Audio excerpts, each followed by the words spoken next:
Hi, welcome to Perinatal and Pediatric Conversations, the podcast of the Perinatal and Pediatric Academy. I'm Dr. Jessica Taglerini, the lead instructor for prenatal chiropractic care. Now, I'm Dr. Ashley Immel, and I'm the lead instructor for pelvic floor dysfunction. And today's topic is the frictionless office. What are things that you do in practice that make it easy for your patients, for your practice members, for your staff, for yourself? We want to go through all of the things that maybe you incorporate and maybe you haven't thought about incorporating and how to make it as seamless as possible. Yeah, we want to achieve everything we need to achieve with little to no difficulty for our patients. I actually looked up what AI defined frictionless as, and it said a seamless and effortless journey where customers encounter minimal obstacles or frustrations throughout their interaction. I love that. This is a really interesting topic because what's frictionless to you and me and all of our patients could be very different things. Recently, I had a conversation with two of my neighbors at the gym, and one of them mentioned she was really excited because she had scheduled an appointment for, I believe, a haircut online. And she loved that she could just click online and make an appointment and how easy that was for her. And my other neighbor said, "Oh, I hate technology. I want a call. I want a human being to pick up the phone." And it's funny because it really made me think about that and having those options available in our office. We actually just incorporated in our office online scheduling. I know it's 2025 and I probably should have hopped on that a while ago, but I do take pride in the fact that a human being answers the phone. But now we have online scheduling. They can email, they can text, they can call. So it kind of accommodates everyone. What do you have in your office, Ashley? So we do not have online scheduling, but we email paperwork out in advance. So you could fill it out and then email it back to us all filled in, or you could print it off if you wanted to and fill it out like at your leisure, or we can print it off when you come in. But we don't have online scheduling right now. So like you actually get to call and talk to a person, Yeah. or we can email you back and forth. We have that option as well. Nice, nice. Yeah, and we can talk about that in regards to existing or new patients.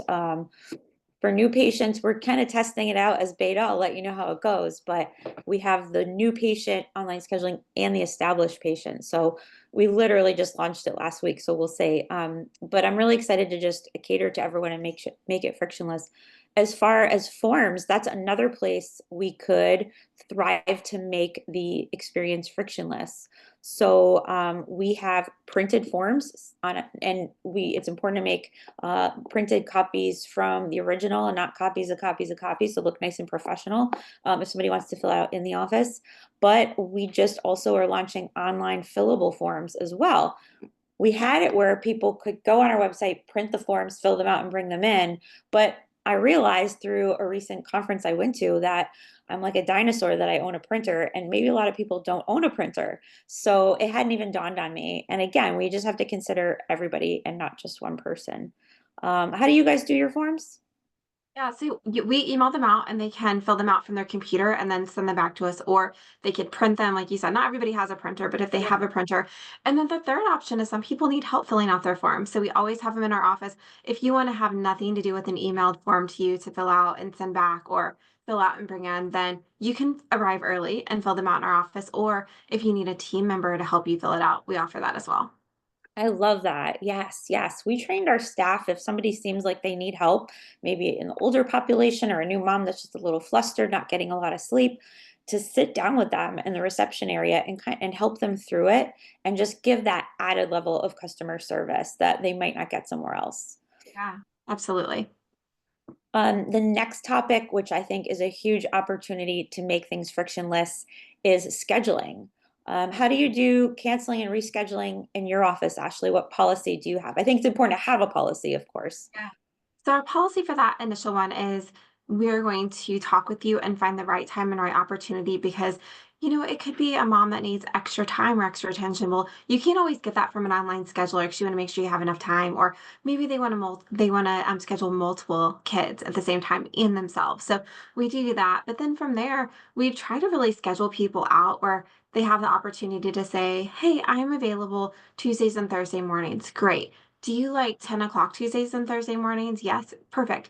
We're going to schedule out for your care plan for Tuesdays and Thursdays to make it easy at the same time or really close to that same time because I don't know about you, but my mind works where I like consistency. So if I can have the appointment the same days around the same time, it makes it really easy for my hectic schedule where I can just, spit off really quickly to other people like, hey, can't come in. I already have this scheduled.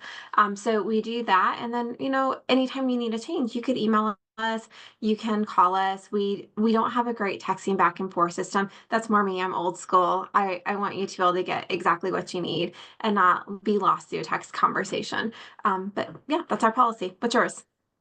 Well, we love to do it in a similar way, actually. I think it's super important to have, when you're scheduling out visits, to have a consistent time frame. I find Yeah. that people are less likely to cancel their and no show or forget about it if they have it as part of their routine. We do have a texting service that I am obsessed with, and it works similar to just emailing, except for it's a little more concise. And the texting system automatically gives them a 2 hour text reminder. And according to the research that company did, that is the ideal time, is the 2 hours. If you text them sooner than that, they're more likely to forget and get busy doing something else.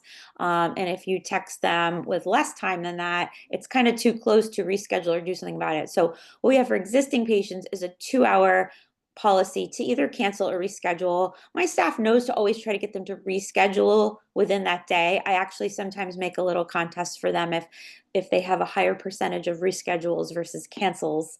They might get like a lunch gift card or something just to get them to step it up a little. New patients and reported findings, those longer slots, are a little tougher because we only have so many hours in a day and there's only so much time available. So we do tell them when they schedule that we do require a 24-hour cancellation policy. Do they always respect it? No, but we do say that and politely request that. But things come up, especially in the demographic of patients you and I work with, and that there are the docs listening to this work with, somebody who's pregnant might go into labor, Yeah. maybe their kid is sick. Maybe they didn't sleep all night and their baby just fell asleep. So you have to have some flexibility. What we did is we made a one-time courtesy line item in our ledger that we put in, and we tell them, no problem. We're going to put in a one-time courtesy for you, just so you know next time there is a fee. I think we have it at $40 at the moment, which is about almost half of an adjustment. It's more than they would, it's not quite an adjustment fee, but it's enough where they're going to take it seriously. If you make your fee like $10 or $20, they're not going to even blink about canceling because that's like two Starbucks coffees for them. So we do have that we put in the ledger just in case, because it makes it easy for us to keep track. You do get that one-time courtesy, and they're like, "Oh my God, thank you so much." They really appreciate that we give that courtesy to them. Yeah, I love that. And we do something similar. So we do a 2 hour before as well. And then we have a second reminder that goes the day before, just to remind you, like, hey, you have an appointment tomorrow at this time. Great. The day of, 2 hours before. The same thing, we have a 24-hour cancellation policy, and we do have the right to reserve or to charge them the full fee. Do we normally do that? No, but if you're a repeat offender, absolutely. For sure. I mean, sometimes you get those people that cancel their new patient visit over and over last minute. Once they cancel once, without 24 hours notice, that longer time slot, we do require a bit of a deposit. If they have a little bit of skin in the game financially, they're less likely to do that again. However, like, I gotta be honest, I'm kind of a sucker about enforcing that. But it's good to have a policy either way. And the staff Policies are loves policies. having a policy because there's structure, you Mhm. know. Um, I like having also things available in the office for convenience for the families. Like, obviously, when you deal with families, having a toy or play area available is great. Having some diapers, wipes, even Dr. Linda says, even have like the dog poop bag so they can put their diaper and take it with them and not leave it in your office. We have a really great setup where we have a common area bathroom in the hall of our building, and there was a changing station in the ladies' room, and I actually lobbied to get a changing station added in the men's room too, and they put one in, Oh, and I was so good. excited about that. Yeah. I love that. So we also have a changing station. We have a place for them to dispose their diapers. Our dumpster is right like out our front door. It's shared. It's in the middle of our two buildings. So it's really easy for one of our team members just to pop it out there. But of course, we always appreciate if a parent will take that stinky diaper with them. But Yeah. it is what it is. You know, if you're going to be in your car right after, you don't want your car smelling like poop either. And then we do have a nursing area where they can go in a private room if they want to nurse. Of course, we always say you're welcome to nurse anywhere in our office if you feel comfortable with that. If we're a very open office where nobody really blinks at that. But there's some newer moms that want a private place. And maybe you have a younger child too. So you want a place to nurse your baby and you need a place for your younger child to be where you can keep them contained while you're nursing. We have that. We keep toys.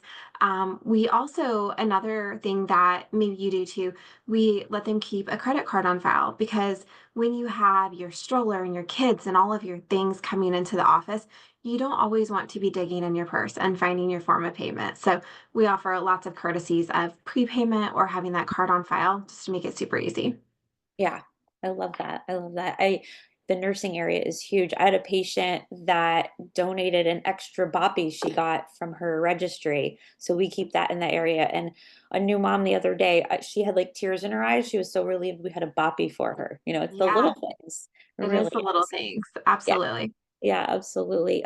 We recently added a little area with filtered water in a pitcher, some tea, some organic teas with honey and agave, and like a little spinny roundabout thing I got at Home Goods with some healthy snacks like clementines, organic gummies, trail mix, things like that. And I gotta say, in the afternoons with the after school crowd of like the grade school age kids and kindergarten and preschool age kids, the moms are unbelievably relieved that they can just pick up their kids from school and come right over and there's a snack. Otherwise, these kids are sometimes bouncing off the walls after school. And the water they can use obviously to drink, or sometimes they use it for their formula, you know, Yeah, 'cause sometimes they got to absolutely. feed the baby before leaving and little things like that. Do you have any other things in your office that are a gem of a tip we could share? Those are the biggest things. I mean, I think the private room is the biggest thing for nursing and just having an area for little kids. We have beverages available. Like if somebody's like, "Do you have water?" Of course, we always have bottled water, filtered water in the back. I don't keep a lot of other stuff just because it's such a busy time, especially in the afternoons, and we're just not really set up for snacks. But we do Yeah. try to make it as simple as possible. And also, like we had a lactation consultant in our office before, so we have lanolin if moms need it. We Oh, have some little syringes. We have extra breast milk bags in case they forgot something they need to dump it in before they leave if they're pumping or things like that. So we try to make it as easy as possible. that's great. That's great. Yeah, you know, the one thing I learned in my last office, I used to have a practice in Charlotte, is never to have a water cooler with little lever handles on it in the reception area where kids can get to it. Oh my goodness, there was water everywhere. You Uh, know, I put a little cute sign by our little snack area that said in so many words like, please, parents, dispense of beverages and snacks for safety. Not that everyone pays attention to it, but the sign's there. But yeah. people really appreciate all these things. So, Absolutely. And something else we do too, I don't know if you do it, but the way our office is, our front door goes right out into the parking lot. So if it's a mom or dad with multiple small children with them, or maybe there's twins with two carriers, you know, moms and dads like to do it all. We're always like, no, no, no, we will walk out with you so you can get your kids safely put into their seatbelt or into um the station for the car seats, whatever it is. But a lot of times, you know, it is busy in our parking lot and just having to finagle getting one in the car seat while you're watching the other, we will walk out there and assist them to help that as well. that that's amazing. Well, way to level it up. I love that idea. I mean, I sometimes will carry their diaper bag if they're carrying the baby carrier, but I love that. That's Yeah, great. sure. Um, Yeah, and just anything you can think of that just makes it easier on these moms, whether they be pregnant moms or moms of babies or children, is just tremendous to them. It makes you stand out from the other offices and Yes. it gets you great reviews online and it just gets you great referrals and it just makes a happier environment. Our staff also, I think it's super important to make sure you always have staff that is comfortable with children and like will hold the baby while the mom gets adjusted and things like that. They love that. It's like one of the funnest perks of being an employee in our office is getting to hold babies sometimes. Yes. My team definitely fights, over who's going to get to hold the baby. If mom is getting x-rays or mom is trying to take another sibling to the bathroom, like, I'll hold your baby. So it's definitely a little bit of a fight of who gets to do that. Awesome. Awesome. Great. Well, thank you for joining us today. It has been a pleasure. We hope you learn more about some things you can do and got some gems of knowledge on how you can make your office frictionless. Please follow us at Perinatal and Pediatric Academy on Facebook, and you can go to our website, which is periandpeds.com, to sign up for our newsletter where you can get a notification when we release a podcast or a class that you can take. Thanks for joining us. And as always, this podcast is brought to you by Floating X Technologies.